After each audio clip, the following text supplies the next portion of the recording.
Hey guys, happy Christmas Eve. I just wanted to make a video talking about um, how trying to stop what trying to stop living in the narcissist's head. I was reading an article today and it said something about, like you can read different articles about signs of having a narcissistic parent or something. And one of the signs was mind reading. And it was so accurate. It's like, yes, you have to be a mind reader because this is just how you're subconsciously raised. These are the messages that are given you based on the punishments that you get, I guess. You know what I mean? For instance, narcissist mom walks into the kitchen, you're in the kitchen, she starts cleaning and she's acting like she's all upset, slamming things. And what you're supposed to do is you're supposed to get up and tend to her needs and see, oh, you need help with something, like is everything okay? Because they need to be the center of attention, and everyone needs to be immediately attentive to their needs. If not, you are selfish, and you should know, and they will tell you, you should know what I need. You should know that I need help. I shouldn't have to tell you. This is what they say. So you learn that you must become a mind reader, or that you must be completely attentive to their needs whenever they step into a room, or else you will suffer the consequences of a rage or of them being angry with you. And nobody likes to have someone being angry at them. So of course, you're just going to do that because you would rather do that than suffer somebody being angry at you. And the little shaman, there's so many great resources on YouTube. My video is not really going to offer any solutions. This video is basically just for people to relate to, for relatability. But there's so many great resources where people can find to help heal from this type of abusive programming or whatever.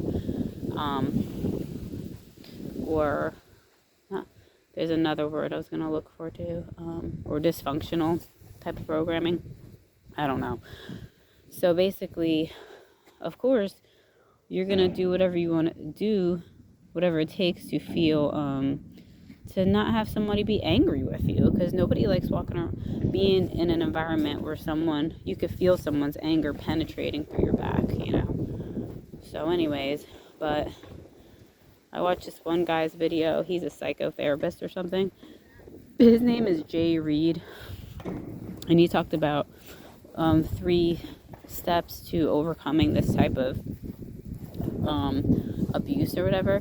And the third one is not following any of the narcissist's rules. So yeah, and it's really hard because it's really uncomfortable, to sit in that feeling of nervousness or anxiousness that all of a sudden you're going to get yelled at.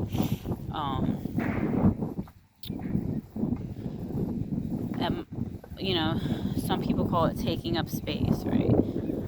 I don't know, but I think it's important for me to stop living in the narcissist's head. And don't live in other people's heads either, but I guess that's where empathy comes into play, because empathy is, feeling how somebody else would feel. But the narcissist takes advantage of this empathy, and they call you selfish so much that it's maybe then you can develop an unhealthy empathy where as an adult, when you step into a room, you're drawn towards the narcissist who's complaining and angry, and you're like, oh, whoa, let me encourage this person, let me make things right, let's make this environment feel safe, or I don't know, something like that.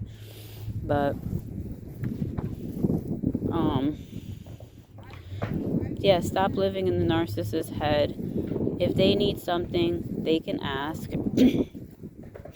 And I was thinking, say there's a moment where the narcissist walks into the room and you're like, You feel their anger at you because they're always angry at you, because they're always disappointed with you.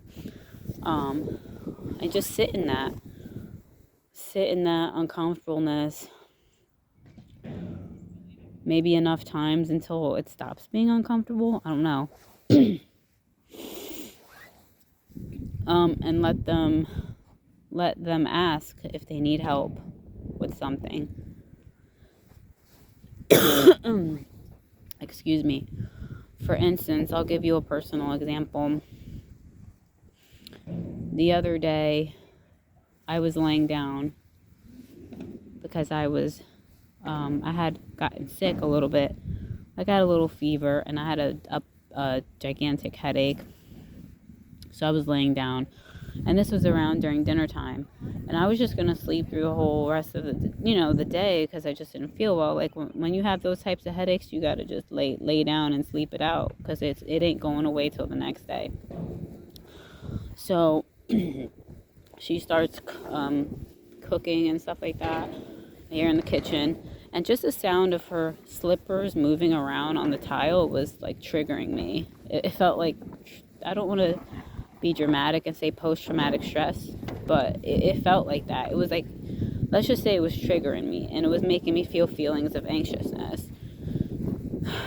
And because it just reminded me of like hearing her slippers coming down the hallway when I was young, So anyways, I could feel her anger penetrating towards me. Like I'm on the air mattress in the living room, and I could feel her anger towards me because I'm laying on the bed while she's in the kitchen doing all the cooking with her kleptomaniac boyfriend or non-boyfriend. And she says to him in Spanish, "This asshole is sleeping." But in Spanish she said, "Este maricón está durmiendo." She was talking about me. So this is how they talk to you. This is how they talk about you. This is how they talk to you, to your face. They will name call you. They just don't give a flying fuck. And then the crazy thing is, they have the nerve to call you disrespectful. When in your life you would never think to mumble to another person in the same room the same thing that they've just said about you. You would be too scared. You would be too scared. Now, the person I'm dealing with, I know is not like a psychopath. Like, I know she won't literally kill me. But I guess because the programming is so strong from young, that anger is enough. But, like I said, I have to sit through those feelings of being uncomfortable. And what's the worst that's going to happen to me? Nothing. I'll be hated. I'll be yelled at. I'll be called names. That's it. I mean, somebody else may have a different situation.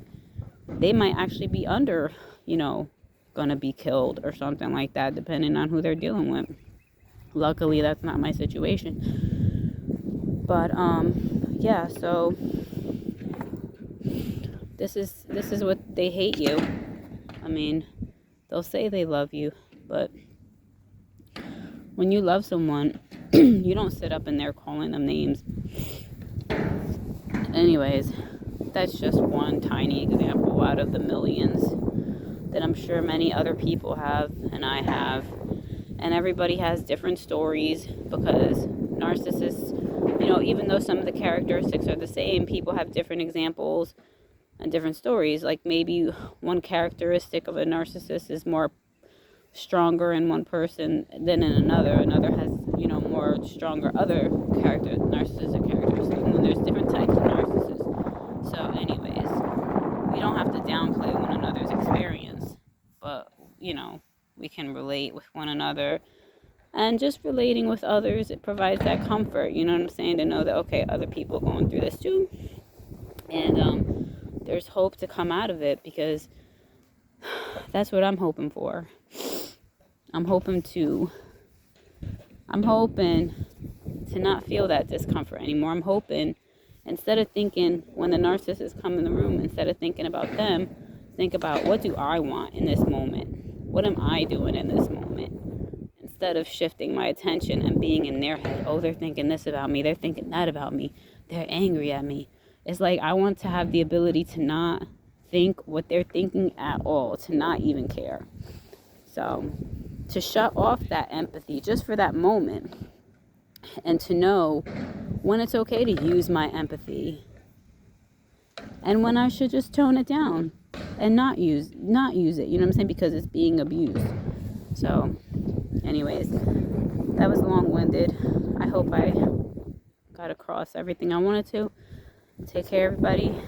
Have a Merry Christmas.